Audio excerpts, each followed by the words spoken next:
Hello student. आज के video में हम लोग हल करेंगे पीजीटी नागरिक शास्त्र के प्रश्न पत्र 2016 के। तो स्टार्ट करते हैं। इसमें 1 से लेकर 125 टोटल क्वेश्चन को हम लोग सॉल्व करेंगे।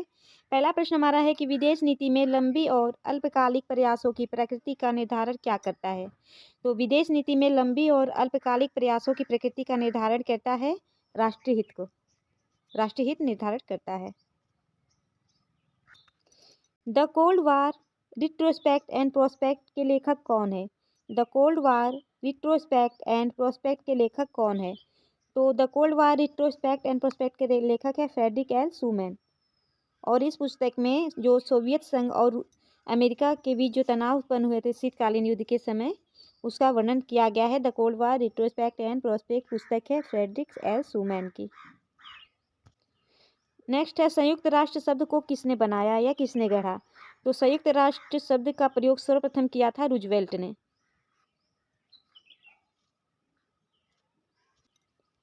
कब किया था। तो 1 जनवरी 1942 को। 1 जनवरी 1942 को ये जब अमेरिका के राष्ट्रपति थे। और जो संयुक्त राष्ट्र का जो निर्माण होता है, उसका गठन होता है इसका अटलांटिक चार्टर के द्वारा। जो 1942 में अटलांटिक चार्टर आया था, उसके द्वारा प्रस्तुत किया गया था संयुक्त राष्ट्र के विचार। इसके संयुक्त राष्ट्र से संबंधित विचार दिए गए थे 1942 अटलांटिक चार्टर के द्वारा। और जो 24 अक्टूबर 1945 को संयुक्त संघ जो था वह औपचारिक रूप से अस्तित्व में आ गया था। किस वर्ष को सार्क में गरीबी उन्मूलन वर्ष के रूप में प्रारूपित किया गया था। 1995, 1996, 1997 या 1998। तो सार्क में गरीबी उन्मूलन वर्ष के रूप में प्रतिरूपित किया गया था 1995 को, जब 8वां शिखर सम्मेलन हुआ था 1995 में भारत की नई दिल्ली में। उसी वर्ष सार्क में गरीबी उन्मूलन वर्ष के रूप में घोषित किया गया था 1995 को। देखिए, सार्क की स्थापना होती है 8 दिसंबर 1985 को। और इसका जो मुख्यालय है वह नेपाल के काठमांडू में है।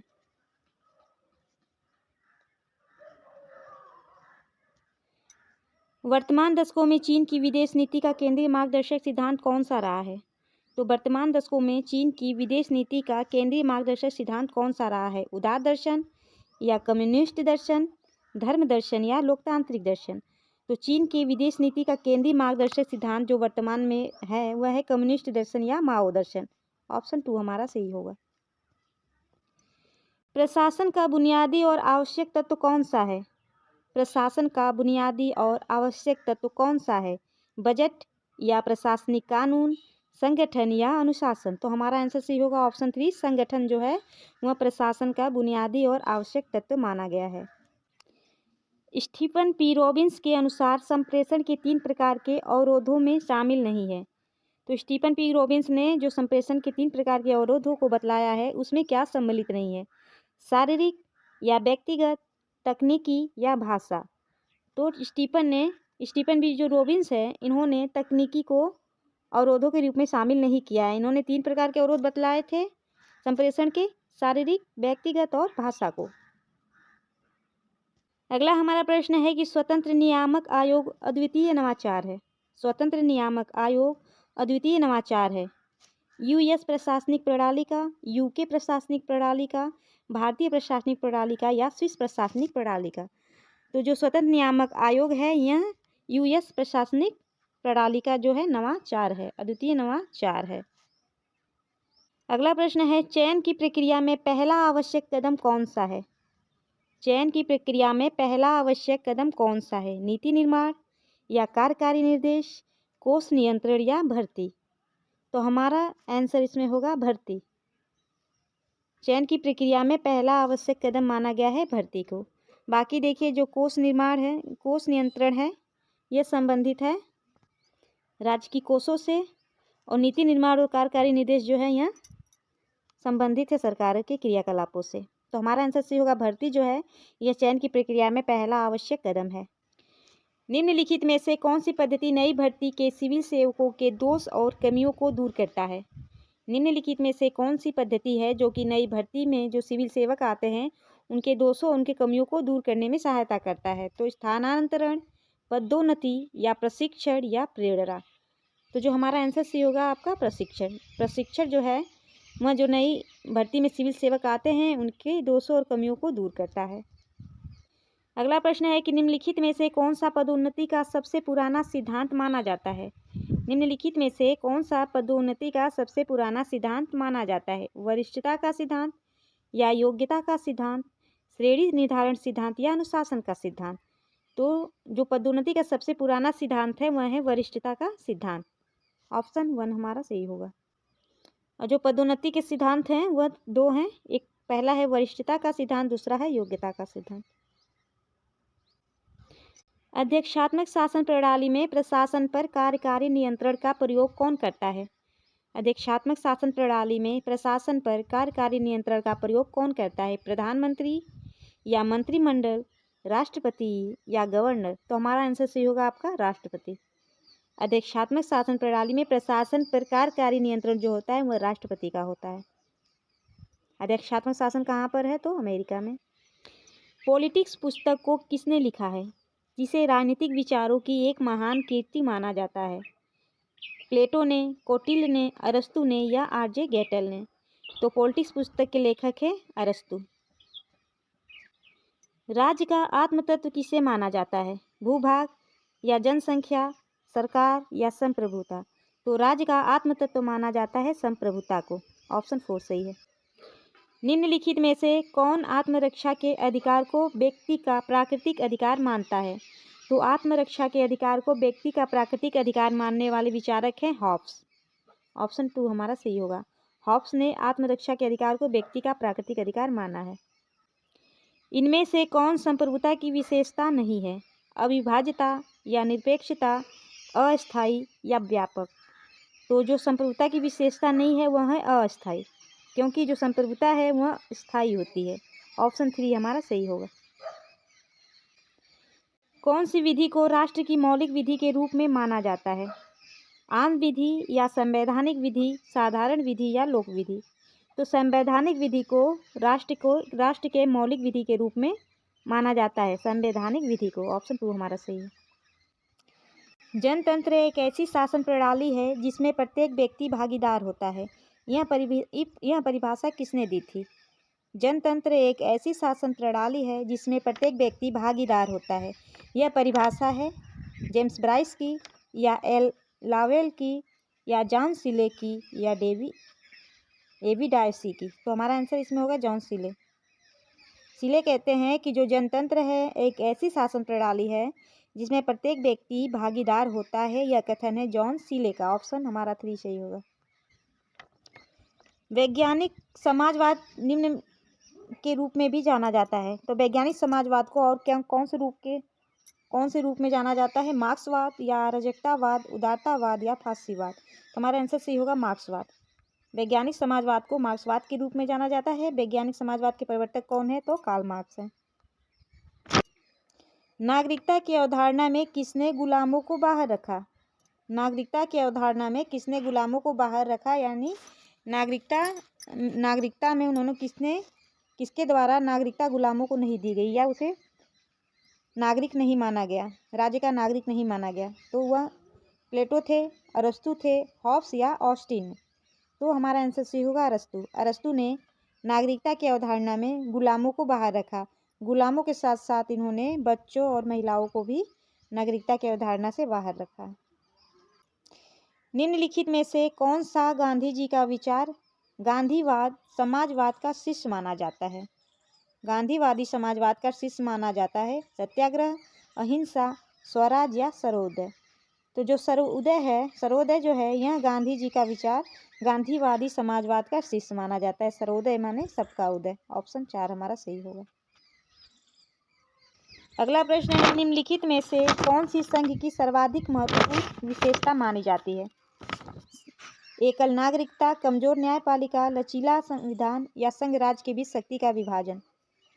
तो कौन सी संघ की सर्वाधिक महत्वपूर्ण विशेषता मानी जाती है। तो हमारा आंसर सही होगा संघ राज्य के बीच शक्ति का विभाजन जो है यह संघ की सर्वाधिक महत्वपूर्ण विशेषता मानी जाती है। संघ राज्य के बीच शक्ति का विभाजन।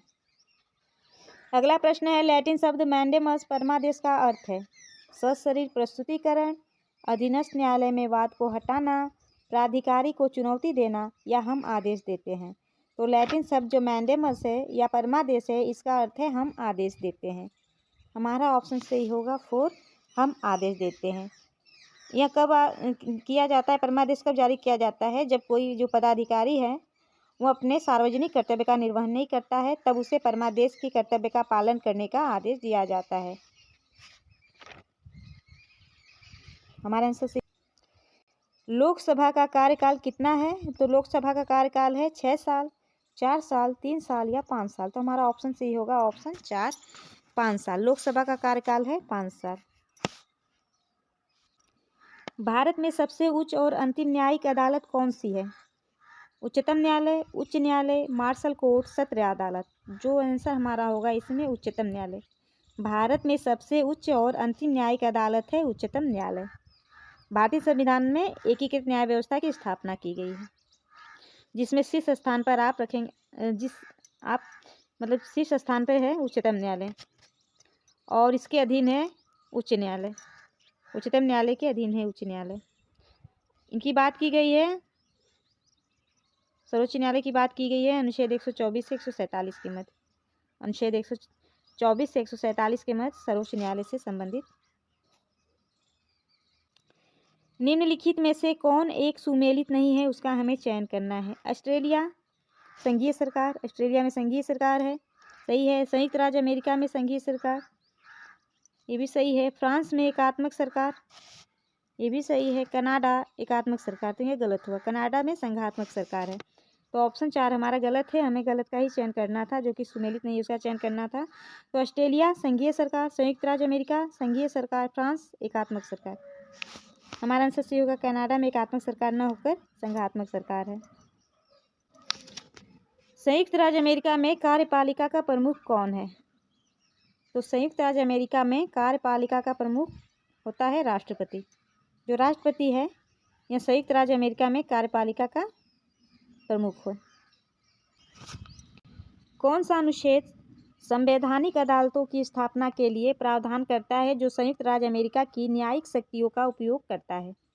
कौन सा अनुच्छेद जो संवैधानिक अदालतों की स्थापना के लिए प्रावधान करता है जो संयुक्त राज्य अमेरिका की न्यायिक शक्तियों का उपयोग करता है? तो हमारा आंसर सही होगा अनुच्छेद 3।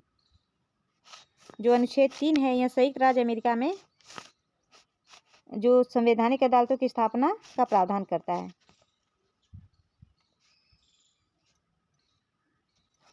निम्नलिखित में किस आयोग ने भारत में केंद्र राज्य संबंधों का अध्ययन किया है? तो भारत में केंद्र राज्य संबंधों का अध्ययन करने वाला आयोग है सरकारिया आयोग। सरकारिया आयोग जो है इसके द्वारा केंद्र राज्य संबंधों पर विचार हेतु 1983 में न्यायमूर्ति जो सरकारिया थे, RS सरकारिया, इनकी अध्यक्षता में 3 सदस्यीय समिति का गठन किया गया था और इस समिति ने जो अपना रिपोर्ट सौंपा था वह 1987 में सौंपा था। 83 में गठित होता है और 87 में रिपोर्ट सौंपा जाता है इसके द्वारा। तो हमारा आंसर सही होगा, सरकारिया आयोग संबंधित है केंद्र राज्य संबंधों से। फ्रांसीसी दलों में सबसे पुराना दल जो अब विघटित हो गया है, फ्रांसीसी दलों में सबसे पुराना दल जो अब विघटित हो गया है वह है रेडिकल पार्टी। रेडिकल पार्टी जो है फ्रांसीसी दलों का सबसे पुराना दल है जिसका विघटन अब हो चुका है। यदि कोई हथियार नहीं होंगे तो कोई युद्ध नहीं होगा, यह धारणा किस पर आधारित है? यदि कोई हथियार ही नहीं होगा तो कोई युद्ध नहीं होगा, यह धारणा किस पर आधारित है? तो यह धारणा आधारित है निशस्त्रीकरण पर। निशस्त्रीकरण पर यह धारणा आधारित है। संयुक्त राष्ट्र के तहत सामूहिक सुरक्षा का प्रथम प्रयोग किस वर्ष किया गया था? संयुक्त राष्ट्र के तहत सामूहिक सुरक्षा का प्रथम प्रयोग किस वर्ष किया गया था? तो 1950 में। 1950 में संयुक्त राष्ट्र के तहत सामूहिक सुरक्षा का प्रथम प्रयोग किया गया था। भारत में किस वर्ष को चीन भ्रमण वर्ष नामित किया गया था? भारत में किस वर्ष को चीन भ्रमण वर्ष नामित किया गया था? 2016 को। 2016 को भारत को चीन भ्रमण वर्ष के नाम नामित किया गया था। ये ऐसा इसलिए किया गया था ताकि भारत चीन के साथ जो सामरिक महत्व एवं जो सांस्कृतिक सद्भाव है वह बना रहे। तो 2016 को चीन भ्रमणवर्ष शामिल किया गया था। 7वां गुट निरपेक्ष सम्मेलन बैठक कहाँ पर आयोजित हुआ? 7वां गुट निरपेक्ष जो सम्मेलन है, गुट निरपेक्ष सम्मेलन, वह कहाँ पर आयोजित हुआ था? तो यह होता है नई दिल्ली में। नई दिल्ली में 1982 में 1982 में 7वां शिखर सम्मेलन नई दिल्ली में होता है। यह पहले होने वाला था बगदाद में, पर वहाँ आतंकवादियों का आतंकी घटनाओं का उस समय ईरान और इराक के मध्य युद्ध के कारण थे। वहाँ ना होने का कारण जो था आतंकी नहीं, ईरान और इराक के मध्य युद्ध का, इसलिए बगदाद में ना होकर 1982 में कहाँ हुआ? तो नई दिल्ली में हुआ। आसियान कब गठित होता है? तो आसियान का गठन हुआ था 1967 में। आसियान की स्थापना होती है 1967 में इसका स्थापना होती है, और यह इसमें सम्मिलित है 10 देश। 10 देश शामिल है आसियान में। भारत इसका जो है वह पूर्व वार्ताकार सदस्य है, जो कि 23 जुलाई 1996 में बना। 23 जुलाई 1996 में बना भारत आसियान का पूर्ण वार्ताकार सदस्य देश। किस वर्ष रूस ने घोषणा की कि अब वह नाटो देशों में हथियारों को लक्षित नहीं करेगा? किस वर्ष रूस ने यह घोषणा की कि अब वह नाटो देशों में हथियारों को लक्षित नहीं करेगा? तो 1997 में। वर्ष 1997 में रूस ने यह घोषणा की कि अब नाटो देशों में हथियारों को वह लक्षित नहीं करेगा। प्रबंध की कौन सी प्रणाली पर्यावरण के साथ कोई अंतर्संबंध नहीं है? प्रबंध की कौन सी प्रणाली जो पर्यावरण के साथ कोई अंतर्संबंध नहीं बनाती है? तो बंद प्रणाली। बंद प्रणाली का पर्यावरण के साथ कोई अंतर्संबंध नहीं होता है। वाटसन ने जो 7S संगठनात्मक ढांचे के माध्यम से प्रबंध व नेतृत्व के मध्य अंतर की व्याख्या की है, इसमें निम्न में से क्या शामिल नहीं है? वाटसन ने जो 7S की संगठनात्मक ढांचे के माध्यम से प्रबंध और नेतृत्व के मध्य अंतर की व्याख्या की है, उनमें से कौन शामिल इसमें नहीं है? 7S में कौन शामिल नहीं है? तो देखिए, इसमें जो सम्मिलित नहीं है वह है समर्थन। समर्थन जो है इसमें सम्मिलित नहीं है। ऑप्शन हमारा सही होगा। भारत में सर्वप्रथम किस राज्य ने लोकायुक्त अधिनियम को लागू किया? लोकायुक्त अधिनियम को लागू करने वाला प्रथम जो राष्ट्र था वह उड़ीसा था। लोकायुक्त अधिनियम को लागू करने वाला, अगर लोकायुक्त पूछा जाएगा सर्वप्रथम, तो सर्वप्रथम लोकायुक्त का गठन होता है महाराष्ट्र में। महाराष्ट्र में सर्वप्रथम लोकायुक्त का गठन हुआ था, लेकिन लोकायुक्त अधिनियम जो लागू किया था वह उड़ीसा राज्य ने सर्वप्रथम किया था। नौकरशाही शब्द फ्रांसीसी शब्द ब्यूरो से लिया गया है, जिसका अर्थ है, तो ब्यूरो शब्द का अर्थ है मेज, लिखने की मेज जो है, यह ब्यूरो शब्द का जो अर्थ है, और ब्यूरो शब्द एक फ्रांसीसी शब्द है। नियुक्ति अधिकारी स्वयं किस विधि के अंतर्गत अभ्यर्थियों की योग्यता निर्धारण करता है? नियुक्ति अधिकारी स्वयं किस विधि के अंतर्गत अभ्यर्थियों की योग्यता निर्धारित करता है? तो परीक्षा प्रणाली के तहत। परीक्षा प्रणाली के तहत जो नियुक्ति अधिकारी है वह अभ्यर्थियों की योग्यता निर्धारित करते हैं परीक्षा प्रणाली के तहत। ऑप्शन हमारा सही है 2। कौन सी प्रणाली कर्मचारियों की नौकरियों में दिलचस्पी रखती है और उनके लिए प्रभावी प्रोत्साहन के रूप में काम करती है? कौन सी प्रणाली है जो कि कर्मचारियों की नौकरियों में दिलचस्पी रखती है और उनके लिए प्रभावी प्रोत्साहन के रूप में कार्य करती है? तो वह है पदोन्नति। पदोन्नति का जो प्रभाव होता है, जो प्रोत्साहन होता है, वह नौकरियों में दिलचस्पी रखते हैं। जो कर्मचारियों के मन में दिलचस्पी होती है कि हमें पदोन्नति का उन्हें प्रोत्साहन मिलता रहता है, पदोन्नति से उन्हें प्रोत्साहन मिलता रहता है। हमारा ऑप्शन सही होगा फर्स्ट वाला। अगला प्रश्न है, किसने निर्णय निर्माण की ब्रेनस्टॉर्मिंग विधा का विकास किया है? किसने निर्णय निर्माण की ब्रेनस्टॉर्मिंग विधा का विकास किया है? तो वह है एलेक्स एफ आसबर्न ने। एलेक्स एफ आसबर्न ने ब्रेनस्टॉर्मिंग विधा का विकास किया है निर्णय निर्माण के क्षेत्र में। एलेक्स एफ आसबर्न ने निर्णय निर्माण की ब्रेनस्टॉर्मिंग विधा का विकास किया है। भारत में प्रशासनिक सुधारों की क्रियान्वयन के लिए कितने चरणों की आवश्यकता होती है? भारत में प्रशासनिक सुधारों के क्रियान्वयन के लिए कितने चरणों की आवश्यकता होती है? तो 3 चरणों की। 3 चरणों की आवश्यकता होती है, केंद्र स्तर पर, राज्य स्तर पर और स्थायी जो स्थानीय स्तर है वहाँ पे। किसने कहा उन कानूनों का पालन करना जिन्हें हम स्वयं अपने लिए बनाते हैं ही स्वतंत्रता है। उन कानूनों का पालन करना जिन्हें हम स्वयं अपने लिए बनाते हैं वही स्वतंत्रता है। यह किसके द्वारा कहा गया था? तो यह कहा गया था आपका रूसो के द्वारा। रूसो जो थे एक सोशल कॉन्ट्रैक्ट थ्योरी इन्होंने दी थी। सामाजिक समझौते के सिद्धांत की बात करते हैं राज्य की उत्पत्ति से संबंधित। इनकी जो फेमस पुस्तक है सोशल कॉन्ट्रैक्ट।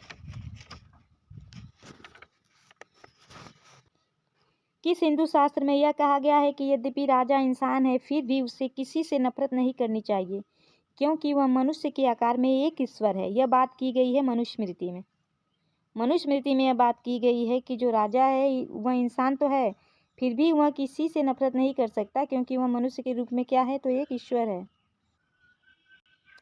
संप्रभुता का मूल शब्द क्या है? तो संप्रभुता का मूल शब्द है जिसे संप्रभुता का निर्माण हुआ है वह है सुपर एनस। सुपर एनस है संप्रभुता का मूल शब्द। राज्य की सत्ता जिसके पास अंतिम आदेश जारी करने की वैधानिक शक्ति है। राज्य की सत्ता है जिसके पास अंतिम आदेश जारी करने की वैधानिक शक्ति है। तो हमारा आंसर इसमें सही होगा ऑप्शन 2 विधिक संप्रभुता। विधिक संप्रभुता है जिसके पास राज्य की सत्ता जो राज्य की सत्ता है उसके पास विधिक संप्रभुता है जिसके पास अंतिम आदेश जारी करने की वैधानिक शक्ति है वह वैधिक संप्रभुता है। ऐसे कानून को क्या कहते हैं जो राज्य द्वारा निर्मित एवं राज्य के क्षेत्र के अधीन सभी लोगों पर लागू होते हैं? ऐसे कानून को क्या कहते हैं जो राज्य द्वारा निर्मित होते हैं एवं राज्य के क्षेत्र के अधीन सभी लोगों पर क्या होते हैं? तो वे लागू होते हैं। तो ये कहलाते हैं राष्ट्रीय कानून। राष्ट्रीय कानून यह कहलाते हैं। राजनीति विज्ञान सामाजिक विज्ञान का वह अंग है जो राज्य के आधारभूत तत्वों तथा शासन के सिद्धांतों का विवेचन करता है। यह परिभाषा किसने दी थी? राजनीति विज्ञान सामाजिक विज्ञान का वह अंग है जो राज्य के आधारभूत तत्वों तथा शासन के सिद्धांतों का विवेचन करता है।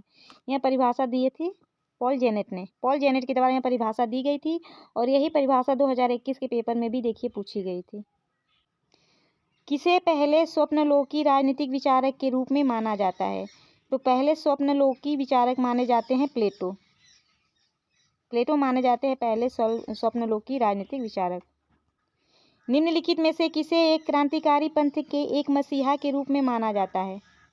तो क्रांतिकारी पंथ के एक मसीहा के रूप में माने जाते हैं कार्ल मार्क्स। कार्ल मार्क्स को क्रांतिकारी पंथ के एक मसीहा के रूप में माना जाता है। ये वैज्ञानिक समाजवादी विचारक भी कहलाते हैं। ये एक इनका जो उद्देश्य था वह था वर्ग विहीन एवं राज्य विहीन समाज की स्थापना करना इनका मुख्य उद्देश्य था। कौटिल्य की प्रसिद्ध पुस्तक कौन सी है? कौटिल्य की प्रसिद्ध कृति कौन सी है? तो अर्थशास्त्र। अर्थशास्त्र जो है वह कौटिल्य की प्रसिद्ध कृति है।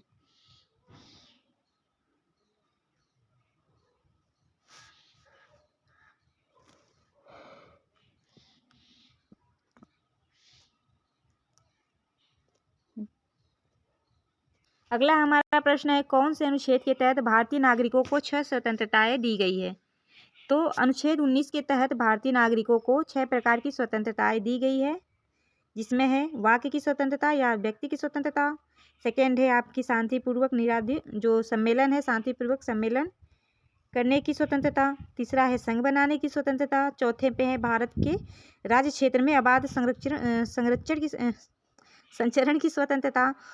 और पांचवा है किसी भी भाग में निवास या बस जाने की स्वतंत्रता।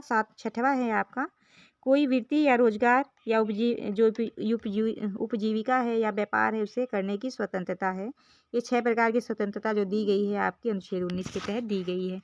इसका कालक्रम भी देखिए पूछ लिया जाता है। जो अनुच्छेद 19 में जो 6 प्रकार की जो दी गई है स्वतंत्रता उसका ये क्रम पूछा जाता है। पहले नंबर पे देखिए व्यक्ति है, फिर सम्मेलन शांतिपूर्वक सम्मेलन यानी बिना हथियार के जो सम्मेलन किया जा सकता है सेकेंड नंबर पे। थर्ड नंबर पे है आप संघ बना सकते हैं, संघ बनाने की आपको स्वतंत्रता है।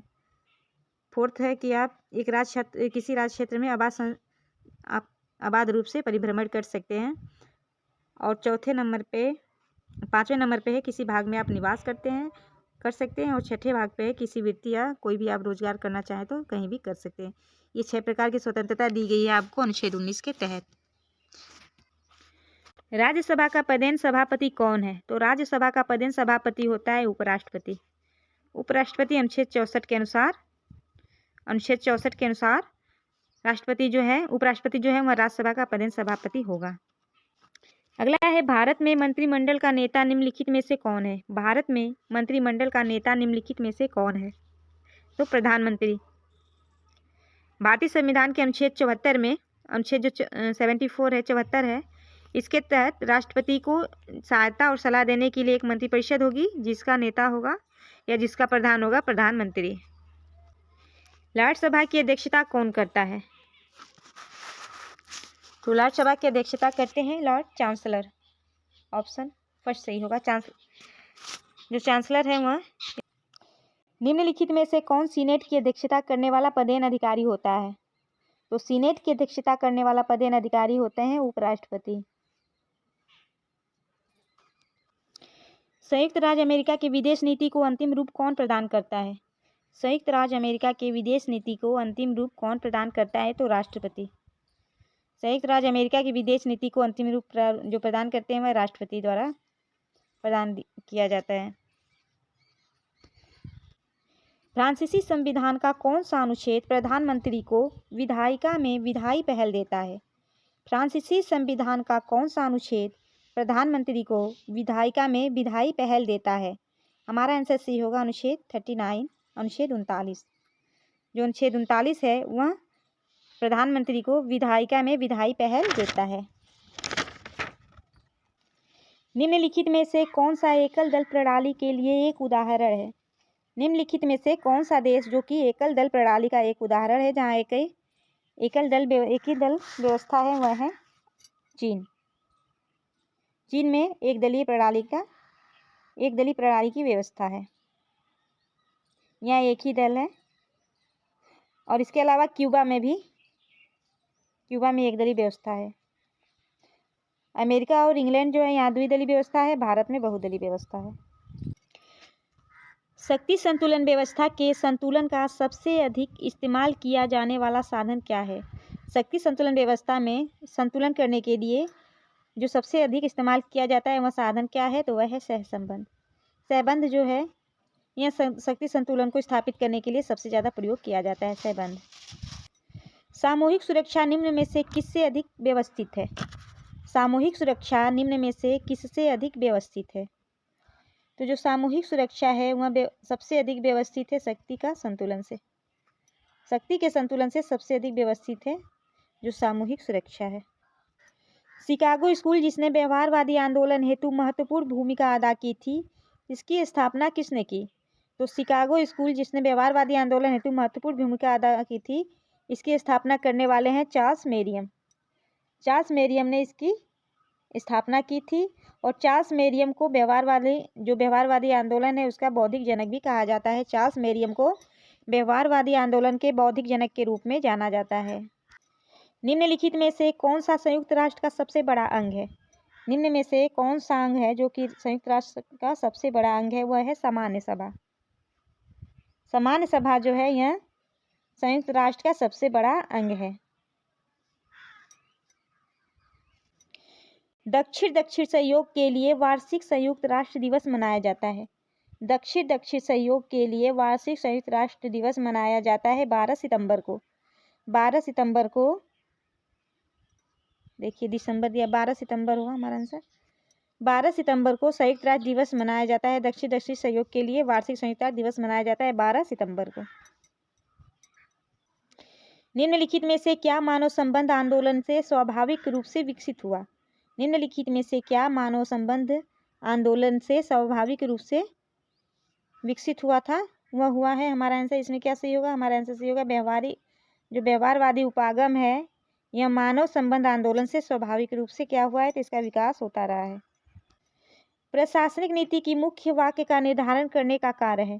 प्रशासनिक नीति की मुख्य वाक्य का निर्धारण करने का कार्य है मुख्य कार्यकारी का।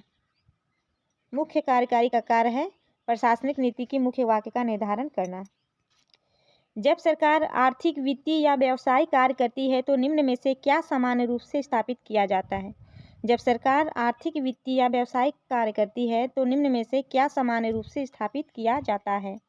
तो जो सामान्य रूप से स्थापित किया जाता है सार्वजनिक निगम को, सार्वजनिक निगम को स्थापित किया जाता है समान रूप से जब सरकार जो है वह आर्थिक, वित्तीय या व्यावसायिक कार्य करती है तब। स्थायी, वैतनिक और कुशल अधिकारियों के पेशेवर निकाय के रूप में लोक सेवा को किसने परिभाषित किया? लोक सेवा को किसने कहा कि यह एक स्थायी, वैतनिक और कुशल अधिकारियों का पेशेवर निकाय है? इसे किसने परिभाषित किया था? तो यह परिभाषा दी थी हरमन फाइनर ने। हरमन फाइनर ने लोक सेवकों को स्थायी, वैतनिक और कुशल अधिकारियों के पेशेवर निकाय के रूप में लोक सेवा को वर्णित किया है हरमन फाइनर ने। किस प्रकार की परीक्षण मुख्य रूप से प्रकृति में व्यक्तिपरक होता है और अक्सर उम्मीदवारों द्वारा संदेह के साथ देखा जाता है? किस प्रकार का परीक्षण मुख्य रूप से प्रकृति में व्यक्तिपरक होता है और अक्सर उम्मीदवारों द्वारा संदेह के साथ देखा जाता है? तो वह है मौखिक परीक्षण। जो इंटरव्यू होता है या मौखिक परीक्षण जो होता है इसे उम्मीदवारों द्वारा संदेह के साथ देखा जाता है। ऑप्शन 2 हमारा सही होगा। एक कर्मचारी के लिए किस प्रकार का प्रशिक्षण दिया जाता है जो पहले से ही सेवा में है? जो कर्मचारी पहले से ही सेवा में है उसे किस प्रकार का प्रशिक्षण दिया जाएगा? तो वह सेवाकालीन प्रशिक्षण दिया जाएगा। सेवाकालीन प्रशिक्षण दिया जाएगा। यदि अनुमानित राजस्व अनुमानित व्यय के बराबर है तो इस तरह के बजट को क्या कहा जाता है? यदि अनुमानित राजस्व जो है अनुमानित राजस्व अनुमानित व्यय के बराबर है तो इस तरह के बजट को क्या कहा जाता है? तो संतुलित बजट। यदि अनुमानित राजस्व अनुमानित बजट के बराबर व्यय के बराबर है तो इस प्रकार के बजट को हम क्या कहेंगे? तो संतुलित बजट कहेंगे। प्रशासनिक कृत्यों और निर्णयों की वैधता के निर्धारण करने की न्यायालयों की शक्ति को जाना जाता है। प्रशासनिक कृत्यों और निर्णयों की वैधता को निर्धारण हेतु जो न्यायालय की शक्ति है उसे किस रूप में जाना जाता है? तो वह जाना जाता है न्यायिक समीक्षा के रूप में। न्यायिक समीक्षा के रूप में। शक्ति का स्थानांतरण हो सकता है ना कि इच्छा का, जो कि संप्रभु होती है। शक्ति का स्थानांतरण हो सकता है ना कि इच्छा का, जो कि संप्रभु होती है। यह कथन किसने कहा है? तो यह कथन कहा है रूसो ने। शक्ति का स्थानांतरण हो सकता है ना कि इच्छा का, जो कि संप्रभु होती है। यह कथन रूसो का है और रूसो की पुस्तक जो है सोशल कॉन्ट्रैक्ट, जिसमें इन्होंने कहा था कि मनुष्य स्वतंत्र जन्म तो लेता है परंतु वह सर्वत्र जंजीरों से जकड़ा हुआ होता है। किसे सभी सामाजिक संस्थाओं में सबसे शक्तिशाली माना जाता है? किसे सभी सामाजिक संस्थाओं में सबसे शक्तिशाली माना जाता है? तो राज्य को। राज्य को सभी सामाजिक संस्थाओं में सबसे अधिक शक्तिशाली माना। राज्य की उत्पत्ति के संबंध में कौन सा सिद्धांत इस धारणा से शुरू होता है कि राज्य की उत्पत्ति से पहले मनुष्य प्राकृतिक अवस्था में रहते थे? राज्य की उत्पत्ति के संबंध में कौन सा सिद्धांत इस धारणा से शुरू होता है कि राज्य की उत्पत्ति से पहले जो मनुष्य थे वह प्राकृतिक अवस्था में रहते थे? तो यह है सामाजिक अनुबंध का सिद्धांत। जो सामाजिक समझौते का सिद्धांत है वह इस धारणा पर शुरू होता है कि जो राज्य की उत्पत्ति से पहले जो मनुष्य थे वे प्राकृतिक अवस्था में रहते थे। ऑप्शन 4 हम लोग का सही होगा। किस तरह की संप्रभुता जनता को सर्वोच्च मानती है? किस तरह की संप्रभुता जनता को सर्वोच्च मानती है? तो जो जन संप्रभुता है यह संप्रभुता जो है जन संप्रभुता यह जनता को सर्वोच्च संप्रभु मानती है। जन संप्रभुता। किसने कहा कि उच्चतर द्वारा निम्नतर को दिए गए आदेश के रूप में परिभाषित किया? किसने कानून को? किसके द्वारा कानून की परिभाषा उच्चतर द्वारा निम्नतर को दिए गए आदेश को ही कानून कहते हैं? कौन कहते हैं? किसके द्वारा कहा गया है? तो यह कहा गया है हमारा जो सही होगा आंसर इसमें ऑस्टिन। जॉन ऑस्टिन जो है वे कहते हैं कि कानून वह है जो उच्चतर द्वारा निम्नतर को दिया गया आदेश है। दिया गया आदेश ही क्या है? तो कानून है जॉन ऑस्टिन के अनुसार। निम्नलिखित में से कौन शिक्षित लोगों को ही मताधिकार देने का समर्थक है? इनमें से कौन है जो कि शिक्षित लोगों को मताधिकार मत देने के अधिकार को देने का समर्थन करता है? जो शिक्षित है केवल उन्हीं लोगों को। तो यह है आपके मिल। शिक्षित लोगों को ही मताधिकार देने का समर्थन किया है मिल ने। मिल कौन थे? तो ये उपयोगितावाद के अंतिम समर्थक थे और ये व्यक्तिवाद के अग्रणी समर्थक माने जाते हैं मिल जो है। निम्न में से किसने राज्य को एक साध्य के साधन के रूप में नहीं बल्कि स्वतः साध्य के रूप में माना है? किसके द्वारा राज्य को एक साध्य के साधन के रूप में नहीं बल्कि स्वतः साध्य के रूप में माना गया है? किसके द्वारा? तो यह कहा गया है तानाशाह। तानाशाह वर्ग के शासकों ने राज्य को एक साधन के रूप में नहीं बल्कि स्वतः साध्य के रूप में माना है। तानाशाहियों ने। रूसों के लिए किसे समान इच्छा के व्यक्ति के रूप में माना जाता है? रूसों के लिए किसे समान इच्छा के व्यक्ति के रूप में माना जाता है? तो कानून को। रूसों के लिए कानून समान इच्छा के व्यक्ति के रूप में माना जाता है। रूसों के अनुसार मानव में दो प्रकार की इच्छाएं पाई जाती है। पहला समुदाय के कल्याण की इच्छा और दूसरा व्यक्ति के स्वार्थपूर्ण इच्छा। तो समान इच्छा का अभिप्राय है समूचे समाज की भलाई या जो भलाई की इच्छा जो है वही समान इच्छा है। तो समान इच्छा के व्यक्ति के रूप में माना जाता है कानूनों को। समता सैनिक दल यानी सामाजिक समता सेना की स्थापना किसने की? सामाजिक समता सेना जो है, समता सैनिक दल जो है, इसकी स्थापना किसके द्वारा की गई?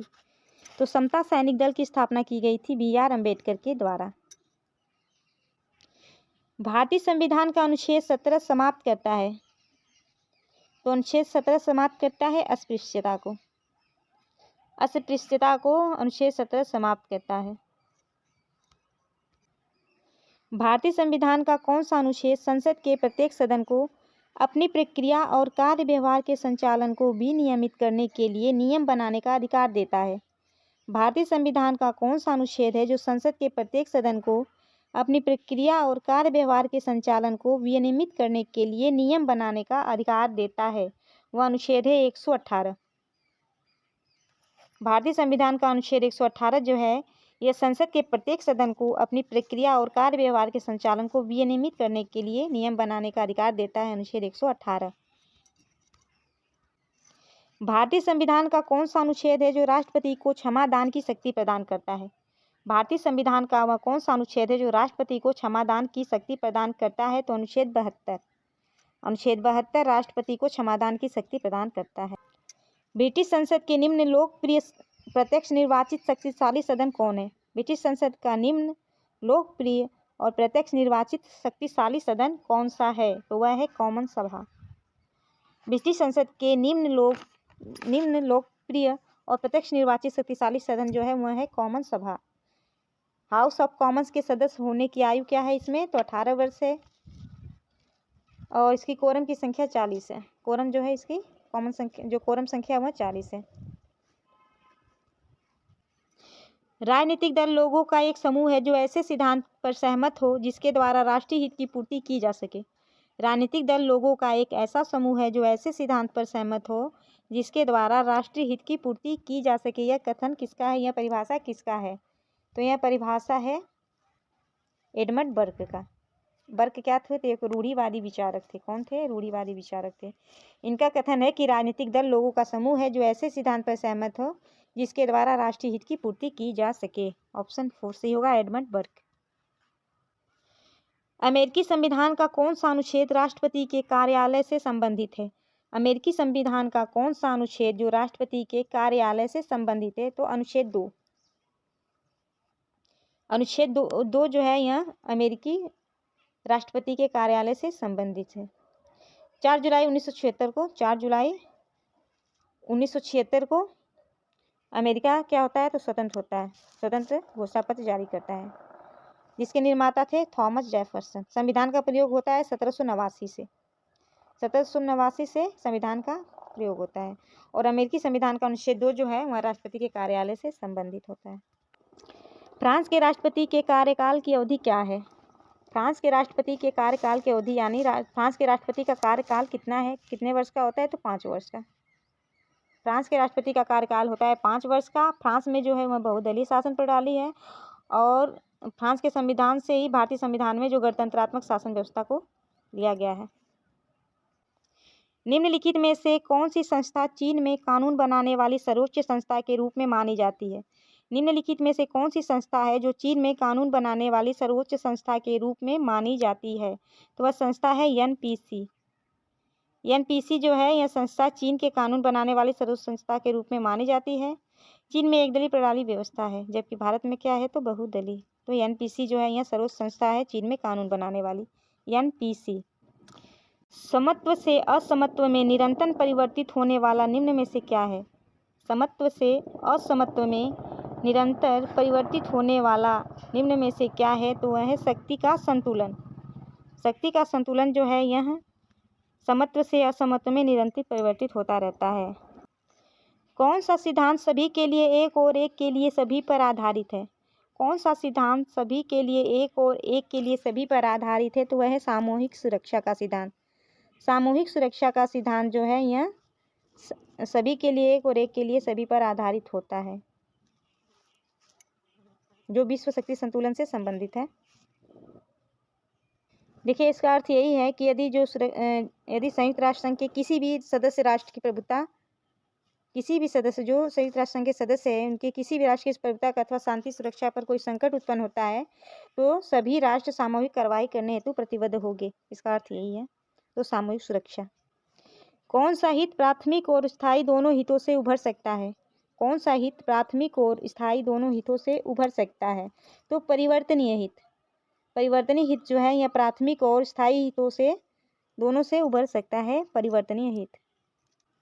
वर्ष 1961 के बेलग्रेड सम्मेलन में कितने अफ्रीका एशियाई राष्ट्रों ने हिस्सा लिया? वर्ष 1961 के बेलग्रेड सम्मेलन में कितने अफ्रीका एशियाई राष्ट्रों ने हिस्सा लिया था? तो 25। वर्ष 1961 के बेलग्रेड सम्मेलन में 25 अफ्रीकी एशियाई राष्ट्रों ने हिस्सा लिया। औपचारिक रूप से गुटनिरपेक्ष आंदोलन का शुभारंभ तभी हुआ था। प्रधानमंत्री नेहरू और युगोस्लाविया के जो राष्ट्रपति टिटो थे और मिस्र के राष्ट्रपति नासिर, इन्होंने किया था। 1961 में आयोजित सम्मेलन की अध्यक्षता की थी किसने? तो टिटो ने। 1961 की अध्यक्षता की थी टिटो ने। टिटो कहाँ के राष्ट्रपति थे? तो युगोस्लाविया के।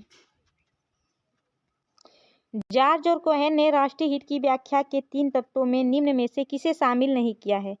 जॉर्ज और कोहेन ने राष्ट्रीय हित की व्याख्या के 3 तत्वों में निम्न में से किसे शामिल नहीं किया है? तो जॉर्ज और कोहेन ने जिसे सम्मिलित नहीं किया है वह है सुरक्षा। जॉर्ज और कोहेन ने राष्ट्रीय हित की व्याख्या के लिए जो 3 तत्वों की व्याख्या उन्होंने की है उसमें सुरक्षा को उन्होंने शामिल नहीं किया है। राष्ट्रीय हित के लिए भौतिक जीविता, स्वाधीनता और आर्थिक निर्वाह, इन तीनों को सम्मिलित किया है जॉर्ज और कोहेन ने। किसने अंतर्राष्ट्रीय व्यवस्था की संरचना को 3 तत्वों, संगठनात्मक सिद्धांत, इकाइयों का विभिन्नीकरण एवं क्षमता का वितरण में बांटा है? किसने अंतर्राष्ट्रीय व्यवस्था की संरचना को 3 तत्वों, संगठनात्मक सिद्धांत, इकाइयों का विभिन्नीकरण एवं क्षमता का वितरण के रूप में बांटा है? तो यह बांटने वाले कौन से विचारक हैं?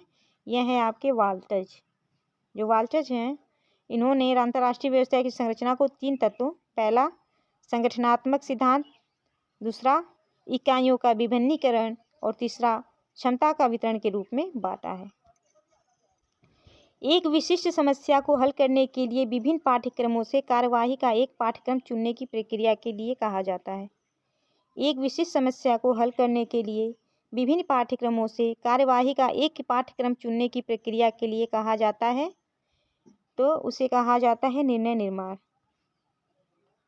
एक विशिष्ट समस्या को हल करने के लिए विभिन्न पाठ्यक्रमों की कार्यवाही का एक पाठ्यक्रम चुनने की प्रक्रिया को क्या कहते हैं? तो निर्णय निर्माण कहते हैं। पीटर ड्रकर ने निर्णय प्रक्रिया है उसके चरण बताए हैं। पीटर ड्रकर ने पहला बताया उन्होंने समस्या को पहले परिभाषित किया जाता है, समस्या क्या है, फिर सेकेंड नंबर पे उसको परिभाषित किया जाता है, सेकेंड नंबर पे उस समस्या का विश्लेषण करते हैं, तीसरे नंबर पे वैकल्पिक साधनों का विकास किया जाता है उस समस्या को दूर करने के लिए, चौथे नंबर पे सबसे अच्छे समाधान का चयन किया जाता है। वैकल्पिक पहले साधनों का विकास करता है, उनमें से जो सबसे अच्छा समाधान है उसे चयन किया जाता है, और पाँचवें नंबर पे निर्णय को प्रभावशाली क्रिया में परिणित किया जाता है। इसका भी क्रम देखिए पूछा जाता है एग्जाम में। पीटर ड्रकर द्वारा जो निर्णय के प्रक्रिया के चरण बतलाए गए हैं, 5 चरण इन्होंने बतलाया है।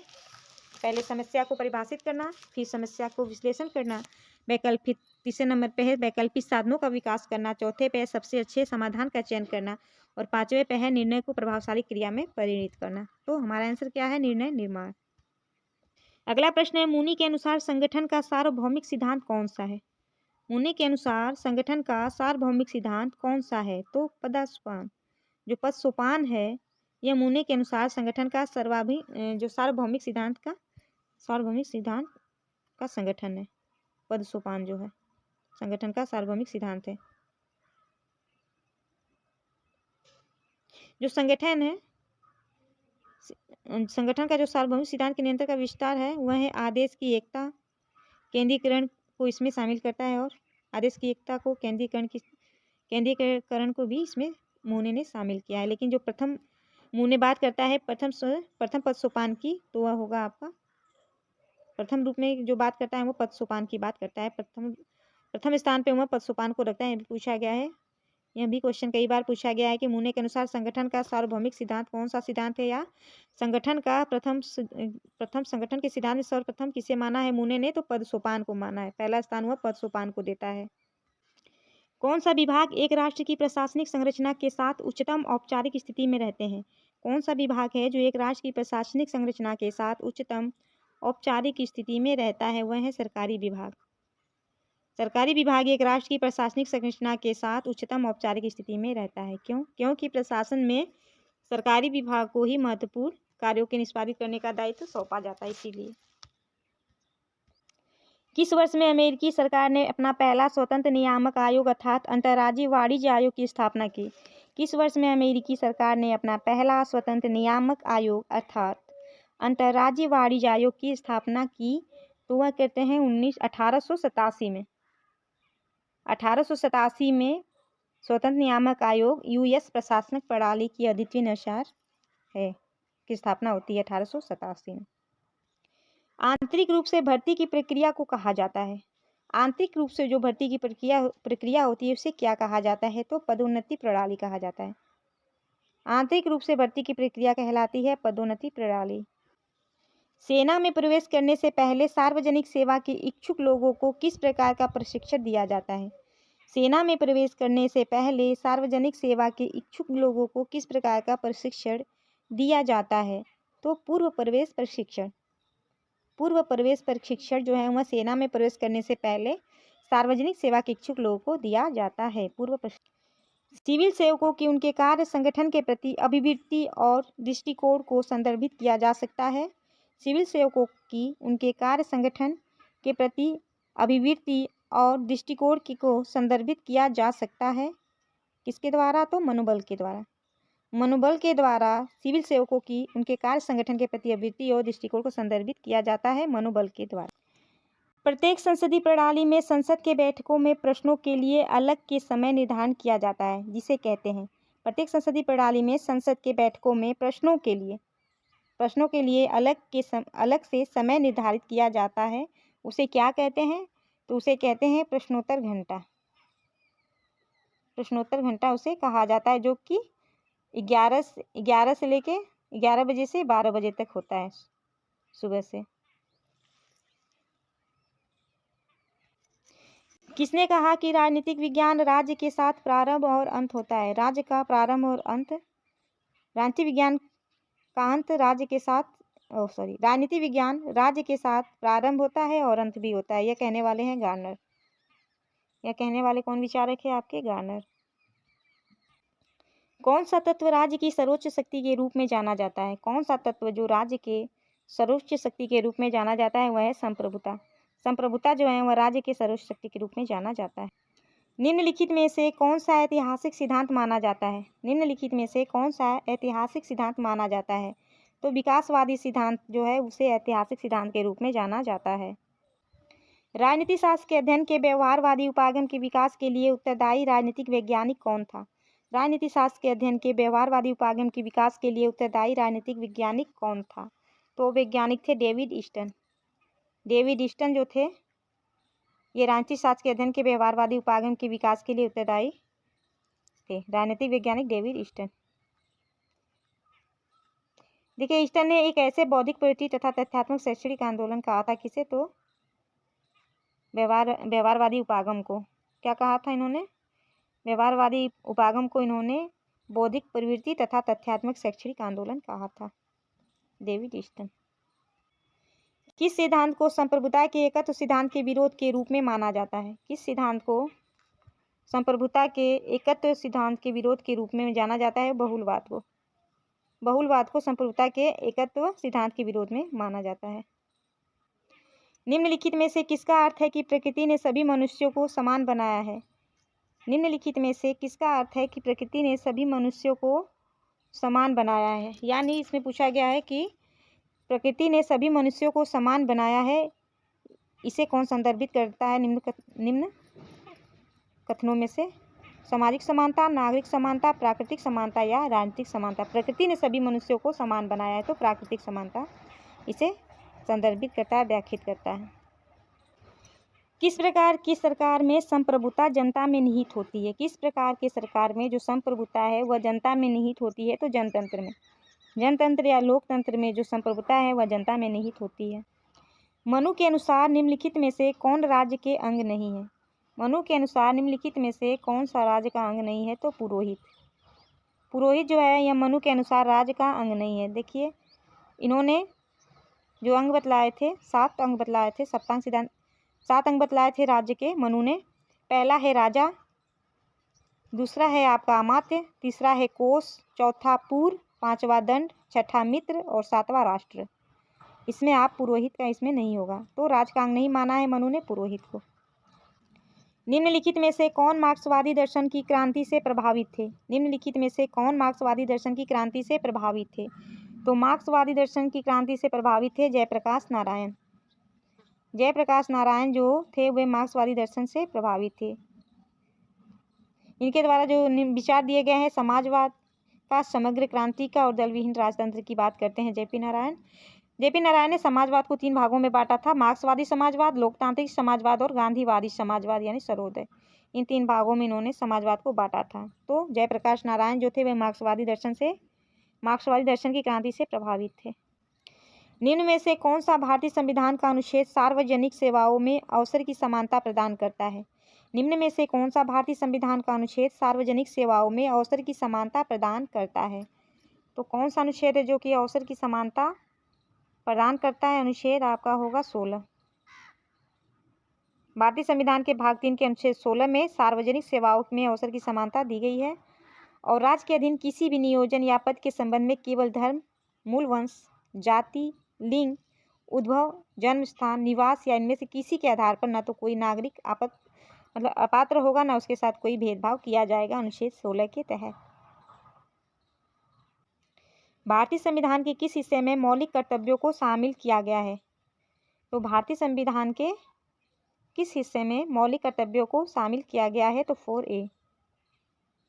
4A को मौलिक कर्तव्यों में 4A में मौलिक कर्तव्यों को शामिल किया गया है। मौलिक कर्तव्य जो आते हैं स्वर्ण सिंह समिति की रिपोर्ट के आधार पे और 42वें संविधान संशोधन नियम 1976 द्वारा भारतीय संविधान में इन्हें शामिल किया गया था 4A में। मौलिक कर्तव्य की संख्या जो है वही 11 है। भारतीय संविधान के अनुच्छेद 53 के तहत संघ की कार्यकारी शक्ति निहित है। भारतीय संविधान के अनुच्छेद 53 के तहत संघ की कार्यकारी शक्ति निहित है राष्ट्रपति में। भारतीय संविधान के अनुच्छेद 53 के तहत संघ की कार्यकारी शक्ति निहित होगी राष्ट्रपति में। आधुनिक दल व्यवस्था का उद्भव सर्वप्रथम हुआ। आधुनिक दल व्यवस्था का उद्भव सर्वप्रथम हुआ। तो आधुनिक दल व्यवस्था का उद्भव सर्वप्रथम हुआ था संयुक्त राज्य अमेरिका में। संयुक्त राज्य अमेरिका में आधुनिक दल व्यवस्था का सर्वप्रथम उदय हुआ था। संयुक्त राज्य अमेरिका की राष्ट्रीय विधानमंडल के रूप में जाना जाता है। संयुक्त राज्य अमेरिका के राष्ट्रीय विधानमंडल के रूप में जाना जाता है। किससे जाना जाता है? संयुक्त राज्य अमेरिका के राष्ट्रीय विधानमंडल के रूप में तो कांग्रेस को जाना जाता है। जो कांग्रेस है यह संयुक्त राज्य अमेरिका का राष्ट्रीय विधानमंडल।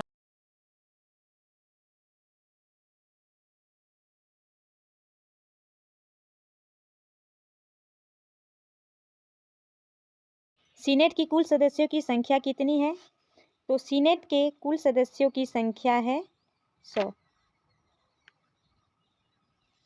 100 संख्या है। इसमें जो 50 के जो राज्य हैं उसमें 2-2, एक राज्य में 2 सदस्य हैं जिससे उसकी संख्या 100 है। तो सीनेट के कुल सदस्यों की संख्या कितनी है? 100।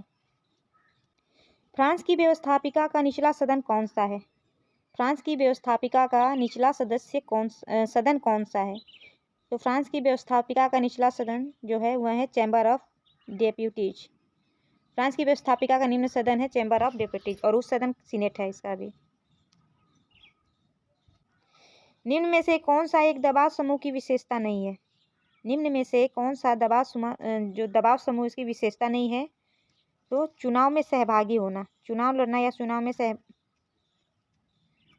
होना जो है दबाव समूह की विशेषता नहीं है या राजनीतिक दलों की विशेषता है। अंतर्राष्ट्रीय संबंधों में संतुलन या स्थिरता के निश्चित तत्व के रूप में शक्ति संतुलन का वर्णन किसने किया? अंतर्राष्ट्रीय संबंधों में संतुलन या स्थिरता के निश्चित तत्व के रूप में शक्ति संतुलन का वर्णन किसने किया है? तो ये करने वाले हैं जॉर्ज श्वार्ज़बर्गर। जॉर्ज श्वार्ज़बर्गर जो है, इन्होंने अंतर्राष्ट्रीय संबंधों में संतुलन या स्थिरता के निश्चित तत्व के रूप में शक्ति संतुलन का वर्णन किया है, श्वार्ज़बर्गर ने। और यह आज के पेपर का आखिरी प्रश्न, सत्ता के लगभग बराबर वितरण के रूप में शक्ति का संतुलन शब्द का उपयोग किसने किया था? सत्ता के लगभग बराबर वितरण के रूप में शक्ति का संतुलन शब्द का उपयोग किसके द्वारा किया गया था? तो मॉर्गेनथाउ के द्वारा। सत्ता के लगभग बराबर वितरण के रूप में शक्ति का संतुलन शब्द का उपयोग मॉर्गेनथाउ ने किया था। जो मॉर्गेनथाउ थे, इन्होंने अंतर्राष्ट्रीय राजनीति में नैतिकता, विधि या अधिकारकों की बजाय शक्ति और राज्य की स्वायत्तता पर भी बल दिया था। इन्होंने राजनीति को शक्ति के लिए संघर्ष कहा है जो कि शाश्वत है। ये मॉर्गेनथाउ बात करते हैं। सो फ्रेंड्स, अगर वीडियो आपको पसंद आई हो तो आप लोग इसे ज़रूर लाइक करें, चैनल को सब्सक्राइब करें अगर अभी तक आप लोगों ने सब्सक्राइब न किया हो, शेयर भी करें। मिलते हैं नेक्स्ट वीडियो में 2013 के प्रश्न पत्र के साथ। Thank you.